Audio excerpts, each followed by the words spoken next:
Hello and welcome to Won't Be Forgetting That, a podcast talking about all of the most awkward and embarrassing moments people have had whilst working in the arts and entertainment industry. I'm your podcast host, Sim Muirhead, and today we have a guest. They are an actor, a writer, a director, Jack Braddy. Hello. Thank you so much for coming on, mate. Thanks for having me, Seb. No, quite all right. So this is actually our first time meeting ever. Yeah. So if it's nice and awkward on the podcast, guys, that's why you know. You know why? That's why you know. It's always good to preface that this might be awkward. No, I just like to set people up for failure. That's good. No, I'm joking. Of course, I'm joking. You're a lovely, lovely lad, Jack. And I usually like to start this podcast off with, well, actually, with a bit of a compliment rather than an insult, which I think I just did there. So we're just going to cut that part. But yes, I'm on the fence. So sometimes I have guests on which I have multiple compliments for. Mm-hmm. So I'm going to let you choose what you would like me to compliment on you on. Okay. If that's quite all right. Yeah, so I think it's pretty safe to say most people would probably recognize you from fucking giant film called 3,000 Years of Longing, which I rewatched again last night. Fantastic. Fuck, that's a good film. Yeah. So I want to talk about that. I want to compliment you on it and all that. But speaking of good films, you've got a little production company called Good Neighbor. Weird Neighbor. Sorry. God, how about I get my fucking facts straight? How embarrassing. Weird Neighbor. My apologies. Weird Neighbor. And you have a film in St.Kilda Film Fest. For anyone that's not in, I want to say Australia, that is fucking massive. So congrats. Thank you. It's our second time doing something at St.Kilda Film Fest. That's so cool, man. It's such a fun festival. It's crazy, right? Like, yeah, the in terms of like what you can get there from like weird future sci-fi doco, stuff like that. It's just such a fun. I really recommend anyone in Melbourne to definitely. Yeah, genuinely, not just weirdos that work in the arts and entertainment community. Like anyone go along, you can see them. You've got your showing of your film on the 15th of June, is it? Yeah, we got I think one on that Saturday, one on that Sunday that weekend. You can smoke anything. Yeah. Thank you, I can. What's the name of the film? Nice. That is the worst joke I've ever made. That's good. That may or may not be left on the podcast. But yeah, so I suppose I'll compliment you on that then, because that's something coming up and something people can actually go and see at time of recording as well. So what's it about? Why should people go and see it? No, I'm joking. Just a little idea of what it is. And like you wrote and directed and starred in it. I did. Did you shave your own hair for it as well? I got my housemate LT to shave the word kill into the side of my head, and we dyed my hair blonde and put it into a mullet and then put a bunch of fake tats on. It looks sick. I was genuinely quite impressed by the penmanship, I suppose. Is that what you call it? Of kill on the side of your head? It was their first time doing any kind of hairdressing stuff and absolutely crushed it. So very lucky to have good housemates. I think. Well, shout out to them as well. I mean, if you need a haircut as well, that's it. Give out their Instagram at the end. Absolutely. No, it's a weird little, I call it an absurdist bogan odyssey. Yeah, that's fucking sick. It's about sort of a bogan man, and I don't mean that in a pejorative way. I love bogans. They're kind of scary. I feel they don't understand how much power they have in the world. If they really did. Do you remember when they did like the anti-vax rallies for like months and they took over Melbourne? Like every Saturday they just took over the city. And nobody went into the city. We couldn't do a fucking thing. We just kind of sat back and watched. And I was like, wow, imagine if they did that something like useful. Worthwhile. If they used their powers for good rather than evil. Yeah, it'd be sick, dude. That's also anti-vaxxers. Come see my film. It's fine. Yeah. I still love you. Someone has to. You guys still have money as well. So if you want to pay for tickets, by all means. It's still my target demographic. No, it's an absurdist bogan odyssey about a guy kind of learning self-worth. He's in a toxic relationship. Yeah. And he learns maybe you shouldn't smoke everything. And there's a little taste, a little spoiler, but I won't say too much more. No, so good. I like a little taste. Some things shouldn't be smoked. I'm genuinely interested. First off, I haven't seen this at time of recording. Do you physically smoke anything in the film as well? Jeez, I don't think I do, but no, I vape a lot. I guess vaping counts. Okay. Yeah, vaping's passable. I feel like it's fine. I would rather vape. You ever smoked? What are they called? Like the clove cigarettes, the fake cigarettes for film before? Yeah, whenever they're like you need to smoke something and they just give you the nastiest, grossest. Like, just give me a cigarette. No. I don't know what's in this clove cigarette for a start. Like for anyone that doesn't know as well, I don't know what they are. They call them clove cigarettes. They're like fake cigarettes for film, but they taste so much worse than a real cigarette, but apparently they're not as bad for you. And it's like in the contract a lot of the time that they have to be used. You can't use real cigarettes, which is insane because I don't know what's in that. And at least in a cigarette, I'm like, I know this is bad for me, but I know what it is at least. Yeah, it just tastes like kind of waxy. Yeah. I don't know. I'm not a fan, but I can. Whenever I'm like in a stage show and someone's smoking, you get hit. That's what you'll know if you've seen live theatre. Yep. And someone's smoking, it's a clove. It's a disgusting clove cigarette. Yuck. And that's what everybody wants to do when you first start out, because everybody wants a thing. They're like, my character's going to have a limp. Oh, mine's going to smoke. Yeah. That's it. Yeah, but all characters, I can't make them interesting without having a little crutch. Yep. So yeah, like anyone starting out in their career or their acting path as well, you don't need to smoke. You don't need to chew gum all the time. You don't need to have that limp. I'm going to disagree with you, Seb. I think all actors should smoke. I'm going to go big tobacco. You need someone on your side. Oh, okay. I'll shill for you, dude. Yeah, look, if Marlboro's listening, if Camel, if you're listening. Any prison brands, someone's got to have your back. It might as well be me. Yeah, sponsor the podcast, man. Yeah, Reach out to Jack. You got thousands of followers on Instagram? We're working on it. We're getting there. So yeah, I feel like that could be a big opportunity for you. Yeah. And I'll get to smoke. It's pretty. If you want to do You Can Smoke Anything too, sponsored by Marlboro for next year's St. Kilda Film Festival. I just presume that they're going to pick it up as well. For obviously. sure, 100%. And you can be you can have those people that sell the cigarette packs in the aisles, like in the 1950s theaters. It'd be great, man. I just feel like they had all those old cowboys. I feel like I could be in a big cigarette suit, kind of giving finger guns. I'll go, Yeah. No real guns. You're like, no, guns are bad, guys. No, you don't. I'm anti-gun. Anti-gun. Pro-tobacco. Incredibly pro-tobacco. I would rather you die slowly than quickly. Yeah, and it's on your terms. Yeah, That's exactly. That's true, yeah. I mean, I'm going to get you hooked from about the age of 6. So, I don't know. Morally, it's a little bit more questionable. But at the same time, I'm not personally shooting you. Good start. Yeah, so good start to today. Good start to the podcast, yeah. And the podcast dog is broken in record timing as well. Hey, mate. 7 minutes into the podcast. Some Marlboro Blues, huh? Yeah. We get the dog hooked on the cigarettes as well. We're going to take a very early break in this podcast again. I'm going to write down the 7-minute mark and we're going to be right back. And we're back, hopefully from the first and only interruption from the podcast dog today. Sorry, yes, we were shilling for big tobacco, but maybe if you're happy, I'm more than happy to stay on that topic for a little while longer if you want, but we can maybe move into the podcast. I don't know if you've come with any prepared stories today. Usually the request I have for my guests is to keep the most salacious, the weirdest, the sexiest ones till the end. I don't know if you have any particular way that you'd like to tell them. Otherwise, I always have my go-to questions for actors, especially because I don't know if you're offer only nowadays as well, Jack, or if you're still auditioning for things. But TV commercial auditions are the fucking worst. Yeah, nightmare. And they're the source of lots of my stories personally and a lot of stories for people on the podcast. But then just a wider audition sense as well. I feel like auditioning is one of those things where you're so desperate, but you're trying not to seem desperate, but you also have no idea what they actually want a lot of the time. Yeah. And then doing it in the room, there's that added pressure of fuck, this is like the director sometimes. Like, wow, I'm meeting this person.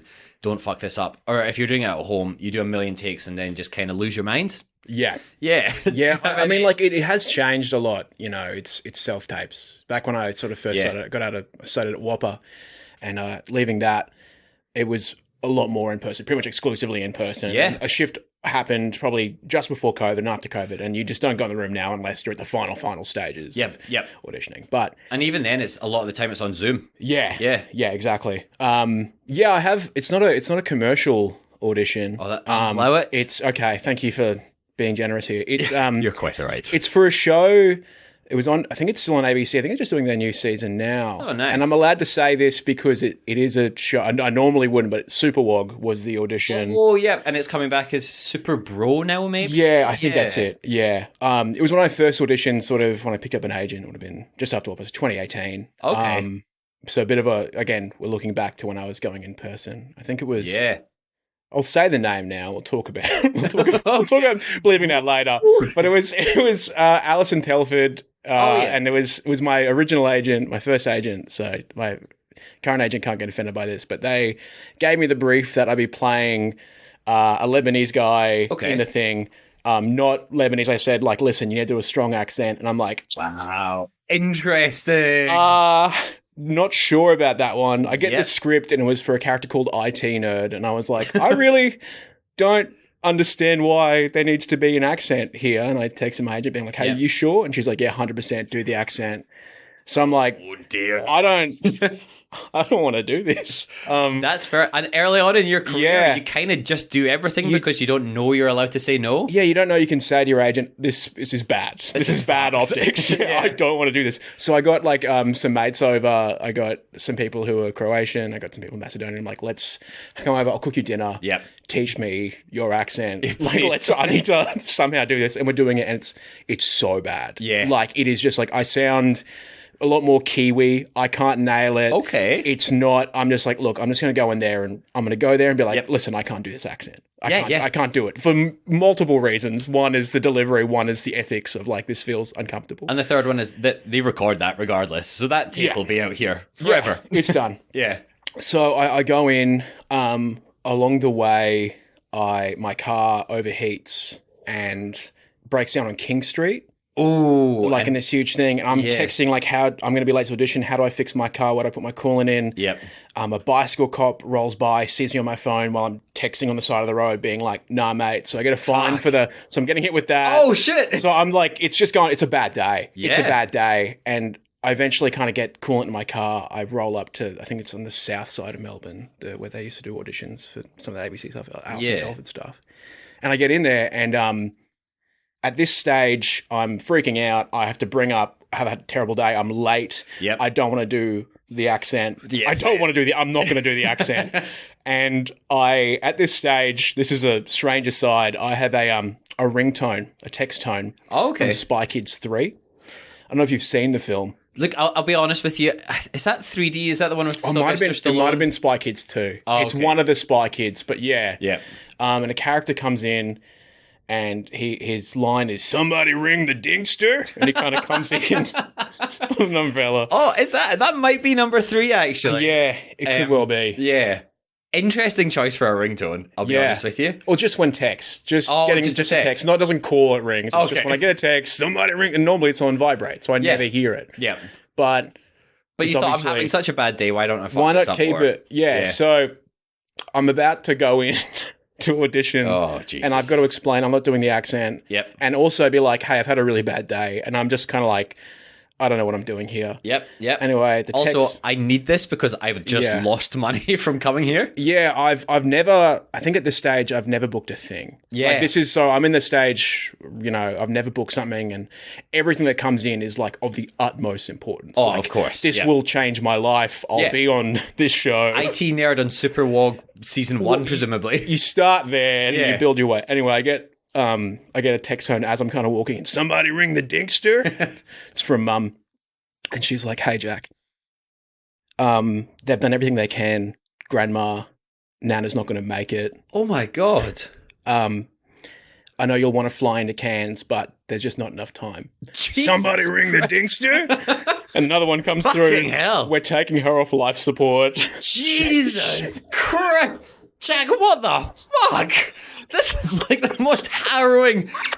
Holy shit. It's what IT Nerd needed this setup. I needed to really feel the grief. And then I get a final one. Somebody ring the dingster. It's like, I love you so much. Call me when you can. Oh my God. And I'm like misty-eyed.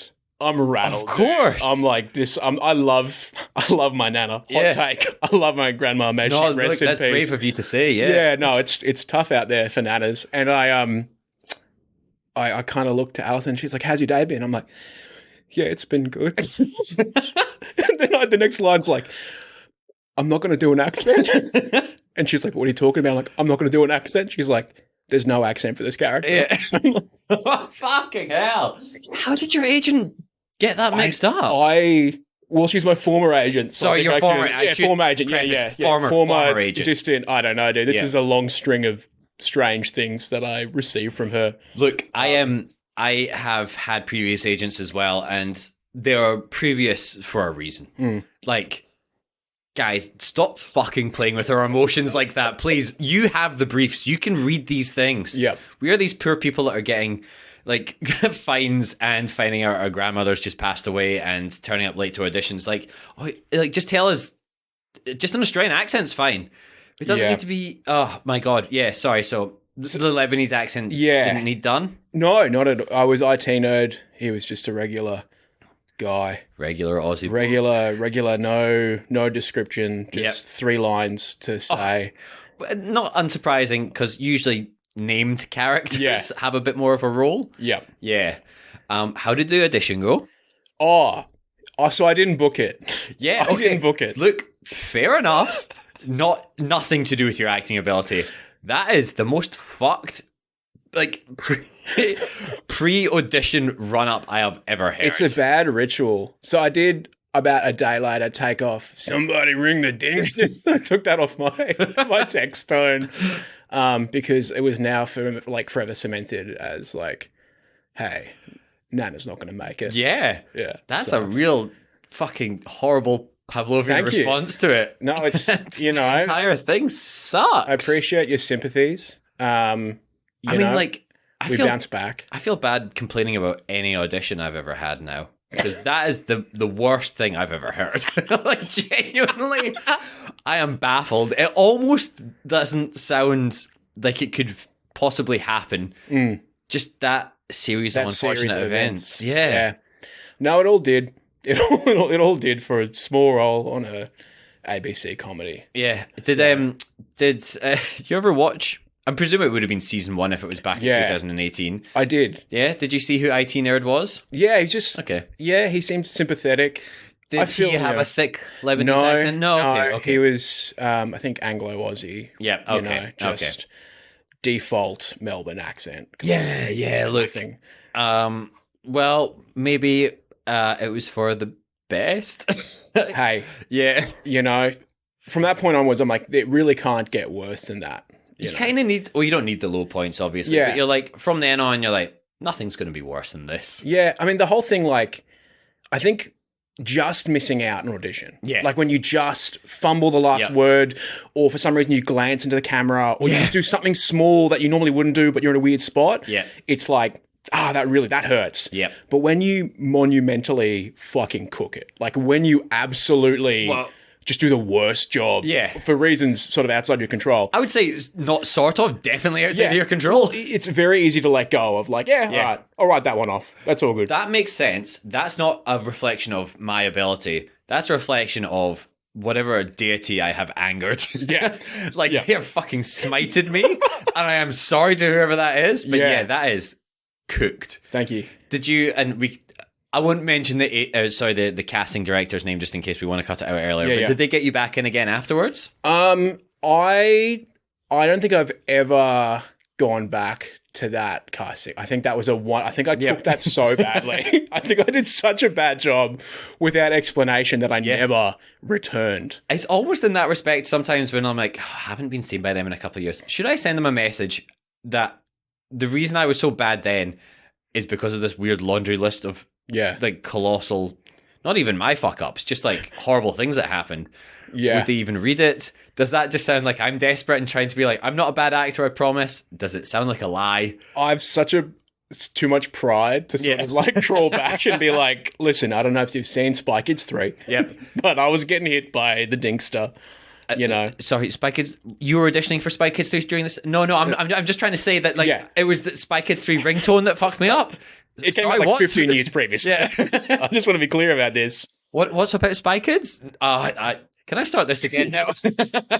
No, I think it's whatever. Yeah. I feel like, look, at the end of the day, there's going to be casting directors who get you in over and over because they just like you and there's something there. Yeah. And there's some you just see once and it's just weird and then you never go back. You turn up late and crying and this really weird ringtone keeps going off in your pocket. And look, that's life. That's business, baby. For everyone that's wanting to be an actor, anyone that's studying at the illustrious WAPA or VCA or anything like that, you're going to have these auditions. And these are the ones you unfortunately remember the most. The good ones often won't stick in your head. Mm-hmm. I got interviewed maybe 2 months ago and somebody was asking me what was your best audition. And I was like, honestly, I don't know. I can tell you all of my worst ones. Yes. Which is probably a better reflection of the industry. Or maybe my mental health. One of the two. moving on from that audition, Mm-hmm. I'm almost scared to ask if you have any other auditioning stories as well, or if we want to move on to any of the prepared stories. They're all pretty good auditioning stories. That's like good, 3,000 Years was probably, you said what was your best audition? I think that one was. I mean, unsurprising since Yeah. it's a gig as well. Yeah, absolutely. Can I ask, so 3,000 Years of Longing, sorry, it's a George Miller film, 2023? 22, I think, yeah. 22, was it? Yeah. Cool. So you played the brother of was that a sultan? Yeah, I was Ibrahim the Mad. Yeah. So it was who Not very polite. Ibrahim wasn't fully there. I don't he think. probably pretty insensitive. Because Yeah. obviously it's based off a real guy in history. Yeah, and yeah. stuff like that. But what did you have to do for that audition? So that was sort of, it kind of happened between the very start of COVID and then it picked back up midway through COVID. There was a bit of a break in between. It was I think he does the same process for auditioning now, just talking to people who have been on Furiosa, which is doing a monologue, I think, from Mad as Hell? Yeah, Network. Yeah. Everyone does Sorry, it. Network, yeah. Yeah, but it's a Mad as Hell monologue. And I think everyone does that. And then you sort of style it towards the character you're playing. So as if that character is playing that model, so. He's been doing that for so long as well, because I know Fury Road, that's how he did it as well, yeah. Yeah, I've had a few mates. Same thing. And I was kind of playing it I had a very few character notes. I was a meek character. Yeah. A character who was sort of soft and gentle and quite scared of the world. But the monologue itself is quite...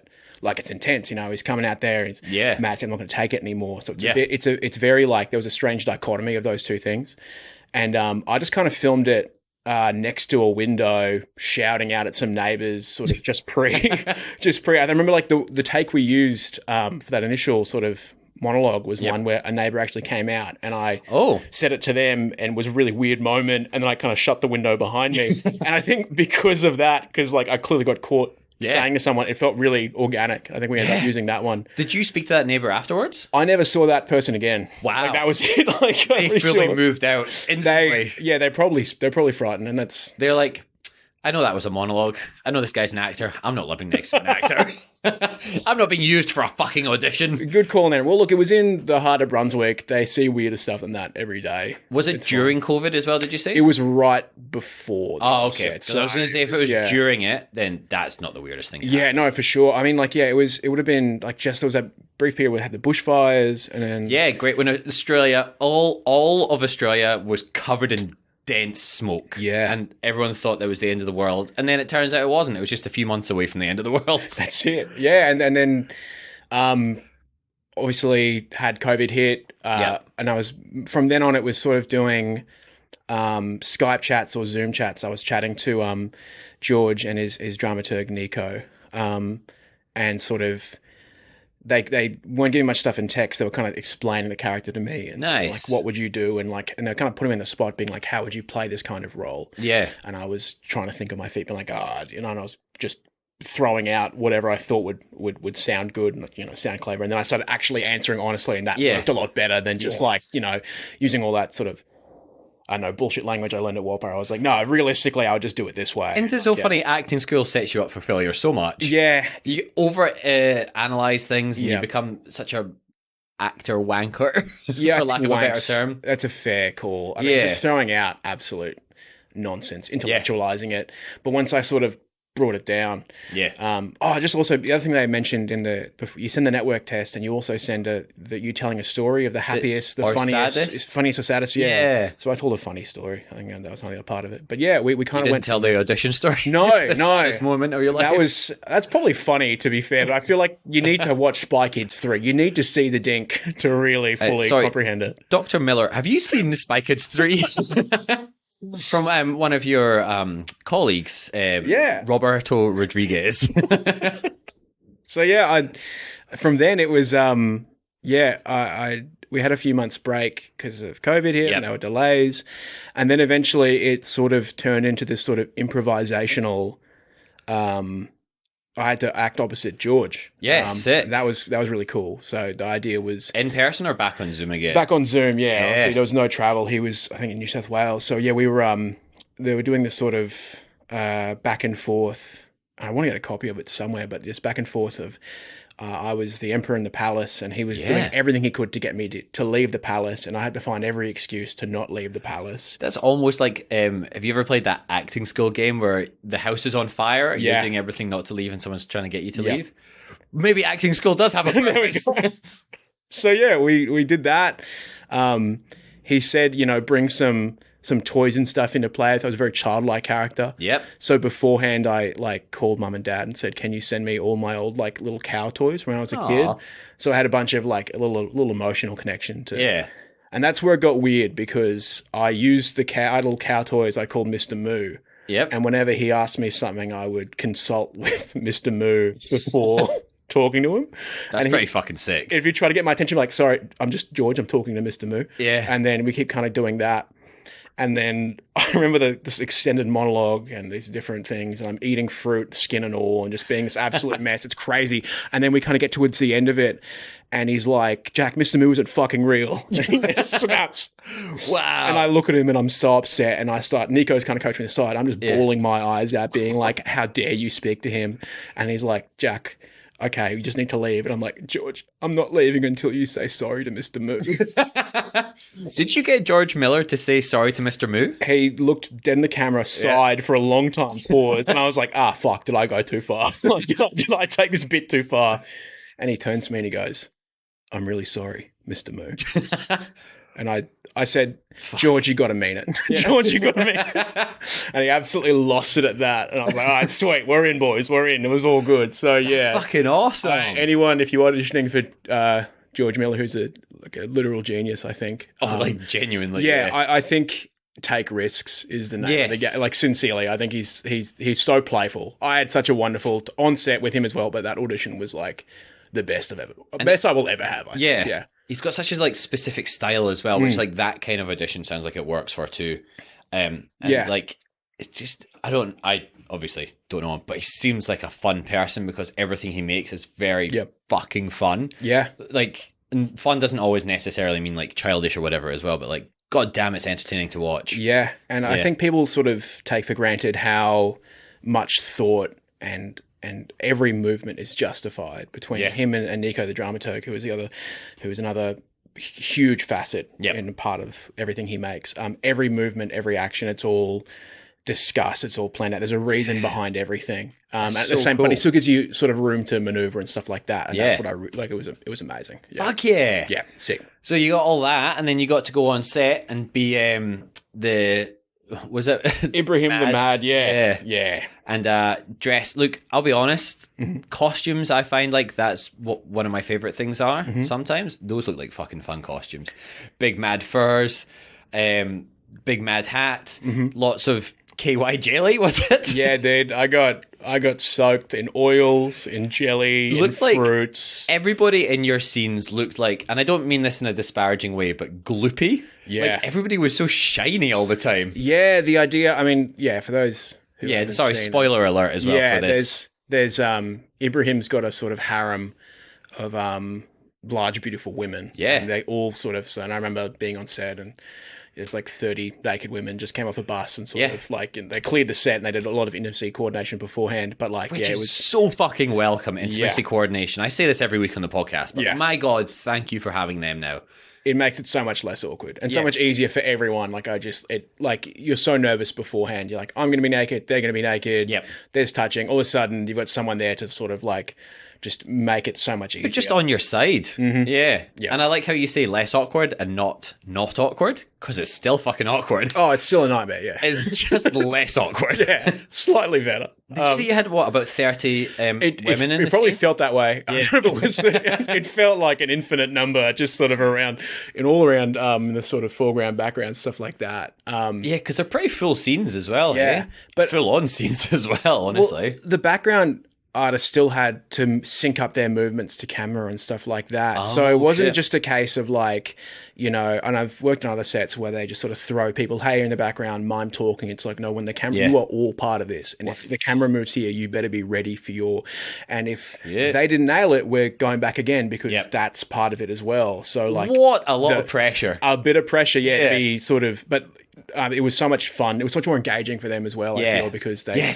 not just human furniture. No, they're an intrinsic part of building the world. Yeah. I think that's so sick. But yeah, it was mental. The whole thing was nuts. That sounds like so much pressure for, and a lot of people, like background artists or extras, maybe don't have the most experience on sets as well.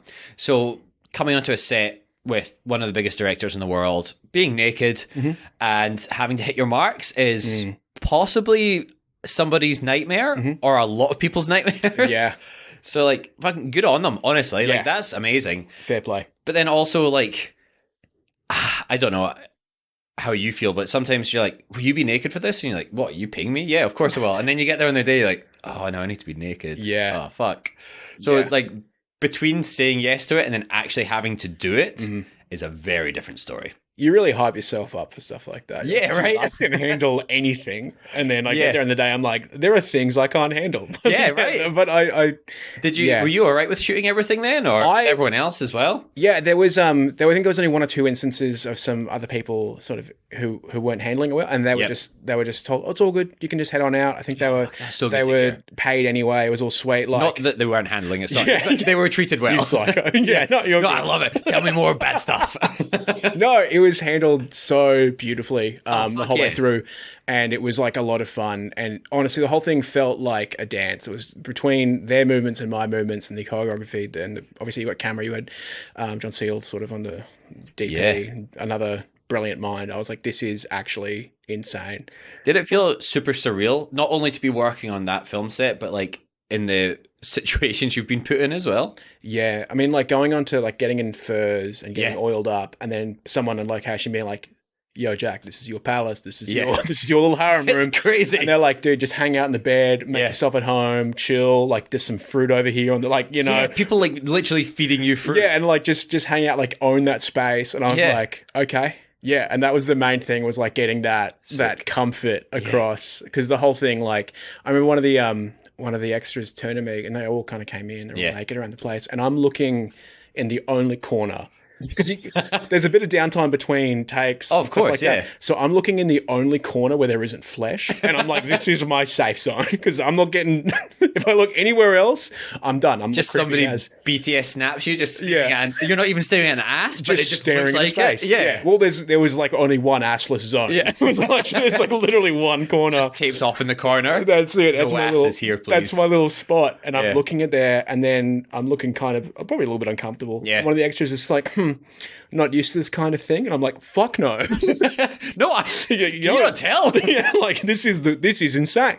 This whole situation is and insane. That extra is like, yeah, you'll get used to it, trust me. Like, what are you talking about? What do you know about me that I don't? Yeah. No, I was like, I'm not being cocky on this one. Yeah. This is wild. Yeah. And so it's stuff like that. There's little moments I remember just being like, yeah, I'm just gonna hang out here for a bit.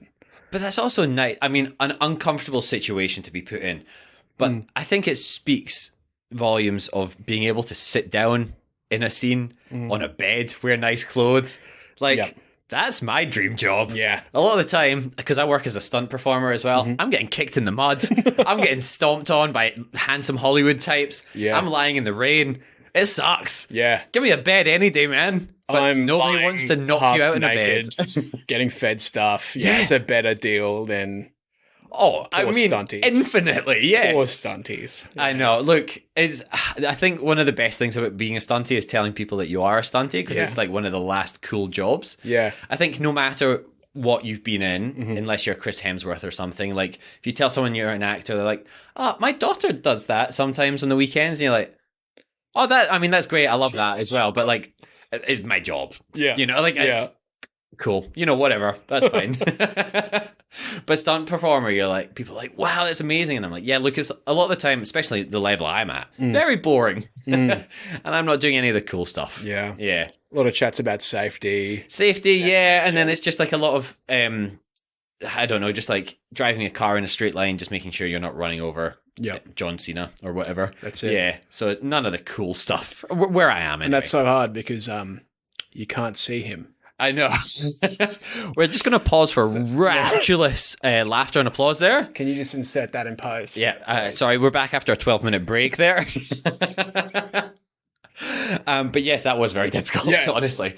And also, the man's the size of a barge. Yeah. So just trying to navigate around that. Yeah. That would have been for Ricky Stenicki. Ricky That's it? Stenicki, yeah. Cool. I drove 6 hours that day. Don't even think you saw me on camera. Yeah.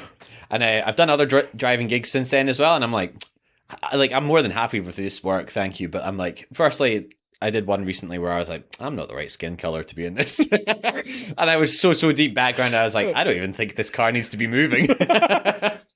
And then other ones where I'm like, oh, look, I'll take the credit, but I'm not going to tell people that I worked on this because this is like the least interesting gig I've ever done. Yeah. But again, I'm so happy to have the work. Like, I'm not complaining whatsoever. Hi, this man. Yeah, please. If you need somebody to sit in a car and drive in a straight line, I can kind of do that most of the time, I think. 50% accuracy on that one. I haven't hit John Cena yet. Oh, fuck. No. We'll cut that part out. Only forward. I have to do a big circle to come back around to my starting position. Yeah, sorry. But 3,000 Years of Longing would seem like one of those films which gives you like an infinite wealth of embarrassing stories. But I mean, it sounds like honestly like a really good experience all around. Yeah, there's embarrassing. It's I think maybe embarrassing for other people. Yeah. Maybe if that's how you want to look at it. I think it's sort of how you interpret what happened. I think sometimes nudity on set is more embarrassing for the people there rather than yourself. I think so. I mean, I'd say it's described it as cooked. The environment was like, this is madness. Like, this is genuine. Like, you know, you've got the character who sort of he's in this gilded cage. Yeah. Doesn't leave. He's got a childlike expression. Like, literally locked in a room. Yeah, it's it. Yeah. And, you know, I've doing all sorts of weird stuff. As you said, like, my hands were coated in petroleum jelly. Oh, was that actually petroleum jelly? And I think there was coconut oil and fruit and stuff. But this is an interesting one, was that I kept getting dipped in, but George wasn't happy with the amount of goop on my hands. Like, it was seemingly never enough. Like, never enough. So we'd get more in there and we'd do it on the take, and he'd still be kind of shaking his head like the man wants more goop. Can you blame goop? Whoever, I mean, no offense to whoever's on gooping for that set, whoever the goop boy was, you didn't nail it.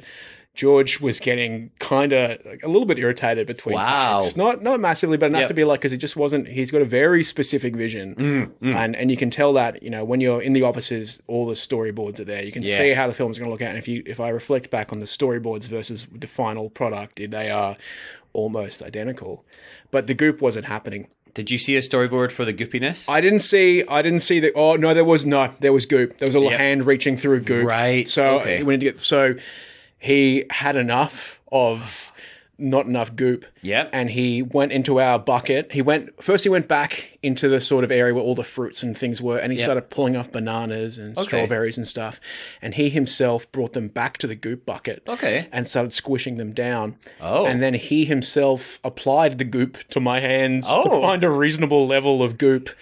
Mushed with fruit as well? Wow. The whole thing, he started doing that, sort of applying it. And I said probably the funniest thing you can say in that situation, where I said, bit of hands-on directing there, George.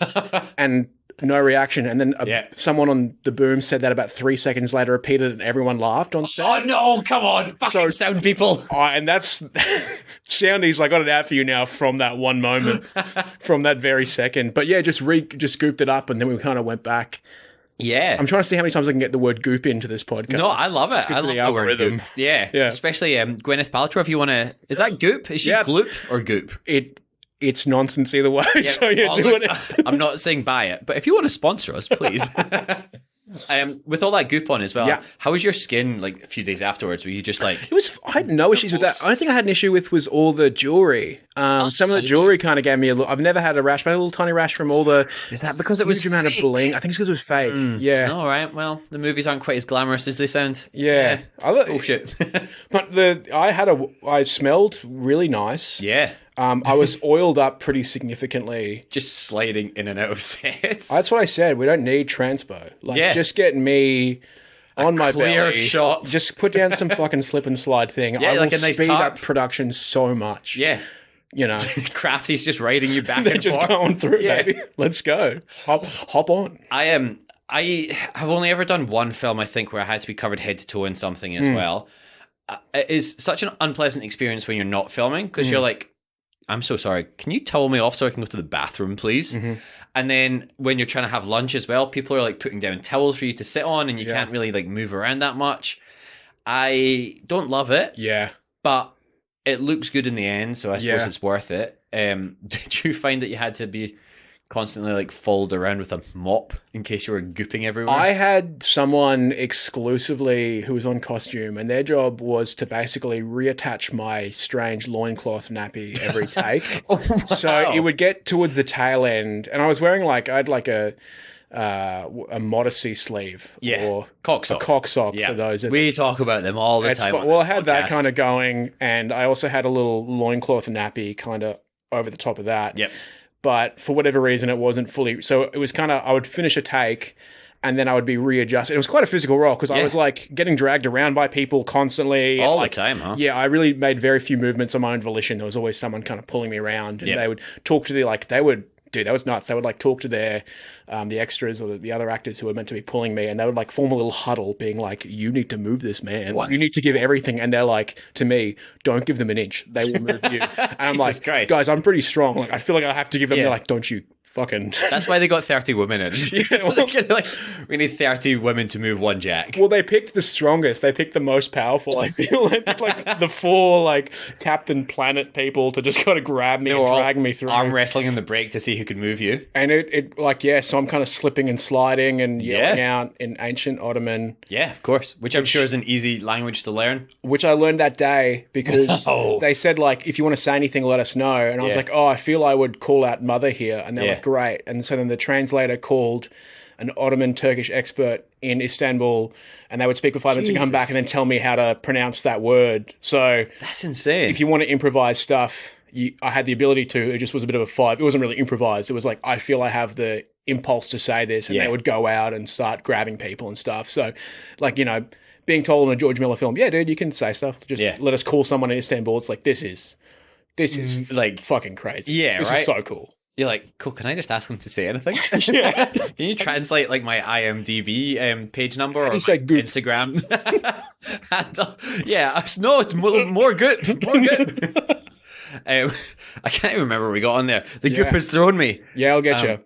Oh, yeah, sorry, but that was, you had a specific costume assist, I would imagine it was. Yeah, it was. For reattaching your diaper. Just putting the diaper back together. Look, we got very close. Yeah. God bless costume, God bless hair and makeup. Yeah. They get too close to you. Yeah. And they do not get paid enough for that. No, they are. And they're the earliest. So they're so early every day to get things going. They're one of the first. Yeah, it's and they're the ones that are always looking after you as well. Yeah. Like costuming especially, always have your keep warm or your like set jacket or whatever. Yeah. And they're always coming up and like, if you're rolling around on the floor, they have to come and like tidy you off each time between takes or put your loincloth back on apparently. Yeah. And I also, the thing I was talking about before as well, the film, I did a film back in Scotland, what was it called? The Eagle. I covered from head to toe in spam mud, and it was like set during like the 1600s, and wearing like a little sealskin kilt and stuff. But we also had loincloths as well, which again, I'd never worn before that. It's surprisingly comfortable underwear, I have to say. You get used to it. Yeah, you do, and you're like, you forget. Yeah. You forget. It's very bizarre, but like, if the loincloths were too long, costuming would have to come and trim them, and they'd have to like readjust them and stuff like that. And I'm like, bless you, man. Yeah, unbelievable. I would take a bullet for costume. Yeah. And like department-wise, hair and makeup, costume, probably crafty. Oh, crafty for sure. I'd take a bullet for. Catering, obviously. Yeah, catering for sure. Yeah. I wouldn't for sound. No, I'd let them. What's the opposite of take a bullet and give a bullet? Yeah, I would turn back around and be like, "You missed." Anyone else? Who else do we hate? Oh, we could go through each department for a while. A little offended you never said stunts in that department. I can understand why you didn't say actors. I wouldn't say stunts because they'd be like, "Yeah, dude, shoot me." I'm like, "No, dude, relax, bro. What's my loading? I need this. This is the only thing I'm working today." Like, honestly, you want to shoot me in the leg? It's fine. Genuinely, like, I'll get workers' comp. I get a loading from it. It'd be great on the show reel. So yeah, anyone wanting to shoot me in the leg, please just call in. But yes, sorry. Unless there's anything else on 3,000 Years of Longing, because that sounds like and I'm not saying that other things aren't professional sets, but that sounds like everything was very well managed. Yeah. Sometimes the embarrassing or the awkward situations kind of arise from things that are maybe less funded, independent projects. They're always fucked, for lack of a better word. or God forbid, student films as well. And look, Yeah. I love you students. I've done plenty of student films myself. They serve a purpose, but man, sometimes just need to work out how to interact with another human being. We went up for the same student film. Are you aware of this? Yeah. Which one? Oh, no. It's how I met Andy Burkett. Yes. I think we went also part of the Weird Neighbor. Yeah. Because you mentioned before, like being covered and stuff. That was the first time I was covered in blood for a film. Was the film Grave Expectations. Okay. This would have been 2018, long time ago. Right. What was it? Yeah. You're gonna have to. I was my memory. Irish grave robber, turn of the century. Okay.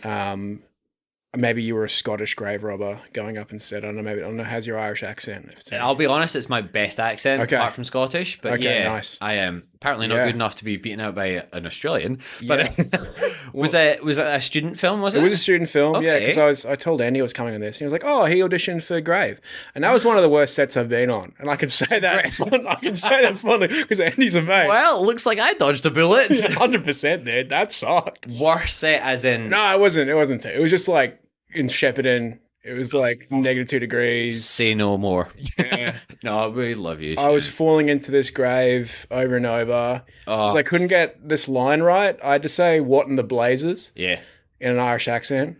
I couldn't make that work. Were they calling up an Irish person as well over in Ireland for each take to say, is this right? Or- No. I think they were just consulting terrible stand-ups like I did to get the Irish accent wrong. Beautiful. Yeah. Like, just keep playing Conor McGregor. He might say this at some point. That's it, just doing the movements. Yes. That's how you fell in the grave. That's how I made it work. No, it was garbage. I was covered in blood. I just kept falling in. I've never felt cold until I was in a grave at -2 degrees in Shepparton, and I was like, oh, this is actually -2 fucking sucks. Yeah, it was bone chilling. Yeah. That's and then horrible. I was really cold, and then fun fact, it was cold, and I went up to there was a little fire pit there, but there were all these first year film students who didn't know there's a hierarchy, right? And this sounds rude, but I am with you on this as well, right? I'm sorry, guys, actors, we get treated better for a reason because we need to present ourselves on camera. And look, this sounds like such wank, but we need to be in the right headspace and we need to be functioning bodies as well, I suppose. So, I'm not sorry. Get out of my fucking way. Yeah, well, I'm cold as shit. Yeah. I've been falling in a grave. I'm covered in blood. Yeah. Give me a little spot at the fire pit. So I've just been kind of hanging out behind everyone else, just desperate for a little.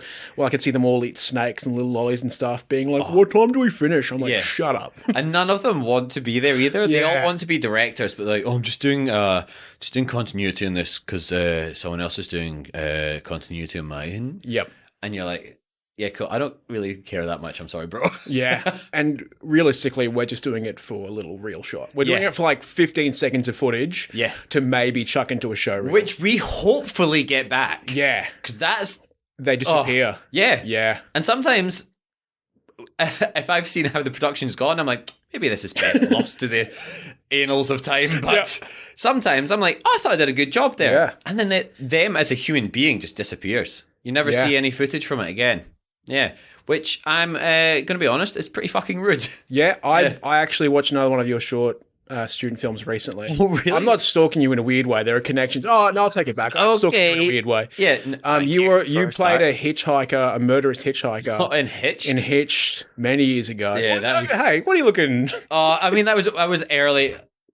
If I had a chance to do it again, I would play it slightly differently. That's all I'm saying. Okay.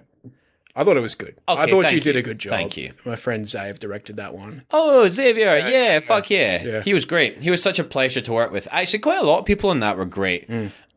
Phoebe as well, who I believe was DOP possibly. Got to work with her again last year on something, actually. So yeah, a lot of them have gone on to do some really good stuff. Yep. That one was not miserable to do, but we were in the middle of nowhere on dirt roads. Yep. And you're like, oh, I'm just going to nip to the bathroom. And like, oh, yeah, it's a 15-minute drive. And I was like, maybe I won't. Suppose I'll just hold it for the rest of the day. And then we actually shot at a toilet for the closing scene as well, but the toilets were locked. So we couldn't use them. Then we stained the grounds with fake blood. Yep. And they were so scared that they were going to get in trouble. And I was like, I'm an actor. I don't care. Really have no. I'm going to go sit in my car. Thank you very much. Yeah. But yeah, so what were we talking I don't know, student films. I Yes, think student look, they films, are worthwhile, especially if you're sort of just starting out. You need some real footage, but also, you know, this one I did with Andy back in the day. I work. He's like my number one guy now. You know. Well, I mean, you meet some great people, don't you? Yeah. And then you meet other first years that won't get out of the way and are eating snakes. And it's generally being kind of dicks. Yeah. Well, you know, that's the name of the game. It is what it is. But with those kind of things as well, I find the cold is one of the worst shooting conditions ever. And I was like, or I'm always like, look, I get that you want this to be cold looking, but I'm also an actor. I can just act cold. Yeah. It's fine. And God forbid they try and shoot winter for summer. Yeah. Which seems to be Melbourne's favourite thing to do for whatever reason. Please stop doing that. Honestly. Don't make me go in the ocean, and then when I'm shivering, they just be like, act warm. I'll be like, no, I'm going to fucking drown you. How about that? My least favourite bit of direction is act warm and just try something different. Oh, I like that. I like the ones when you're sort of like, you've done the task correctly. Like, you think you've got it, and they're like, do you have anything you want to try? Yeah. And everyone kind of looks at you like, I've got a whole plan of like a little extra. No, dude. No, what I just did was that's it. To try. Please. Do you want me to try anything else? Please give me the most sweet words I want to hear, which is, let's move on.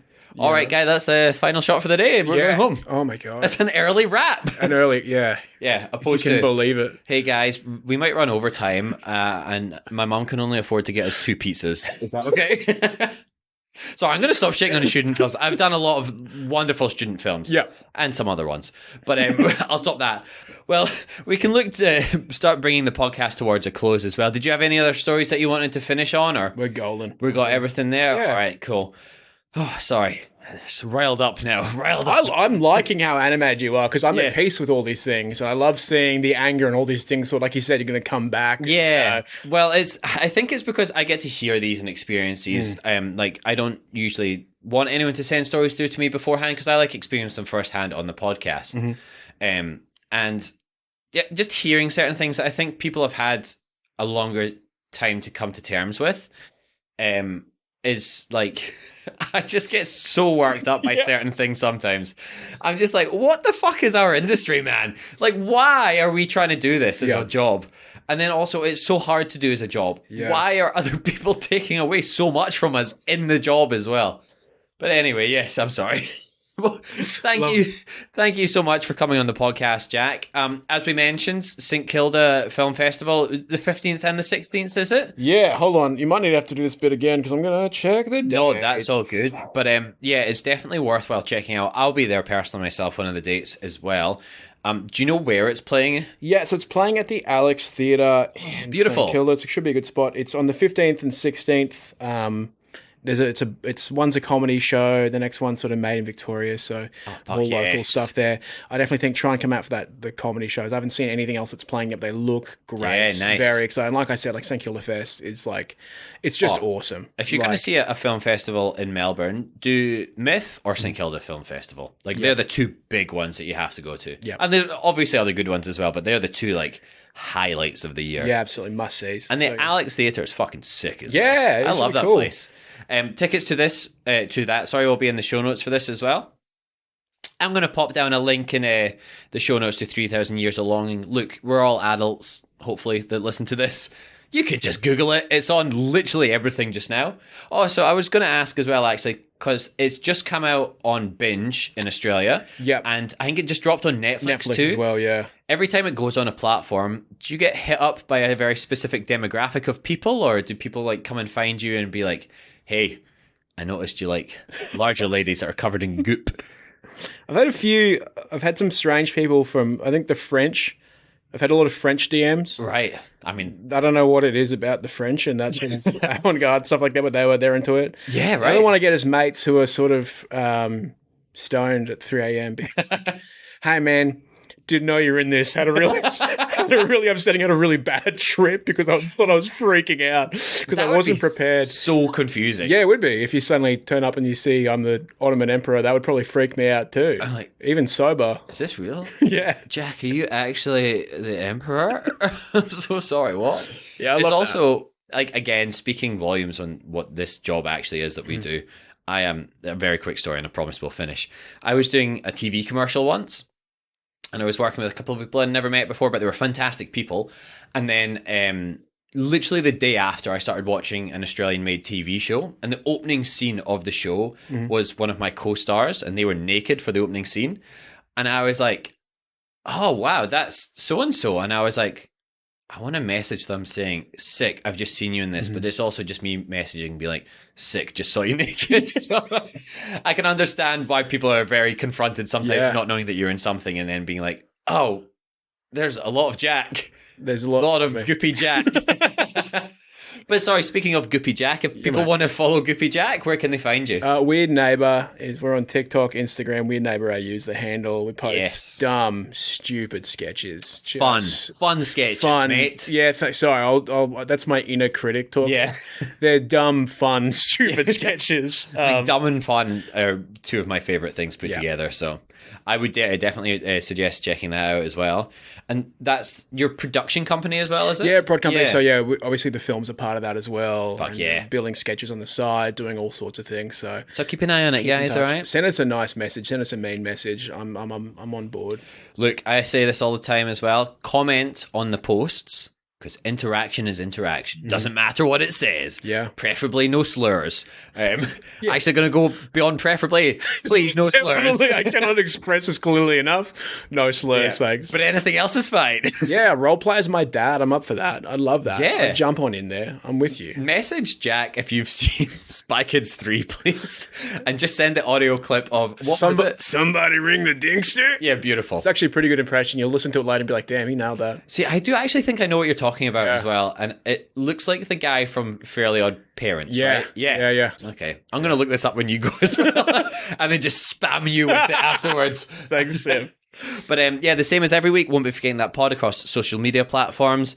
You can find myself, Seb Muirhead, across Instagram and YouTube. I have a film coming out later in the year, Jack, in cinemas called Ancestry Road. The trailer for it's just dropped just now. I play a Scottish man. A real stretch, I know. But keep an eye on that. That'll be in the show notes too. And then apart from that, if you do want to, sign up to the Patreon, I would really appreciate it. Patreon.com/ won't be forgetting that pod. Give the podcast a little review, 5 stars, write, I don't know, whatever you want, as long as it's not a slur, write something in the review section, please. Tell me how much you love the Dinkster, or how goopy you want to see Jack in future movies as well, please. But thank you once again, Jack. Thanks for having me, mate.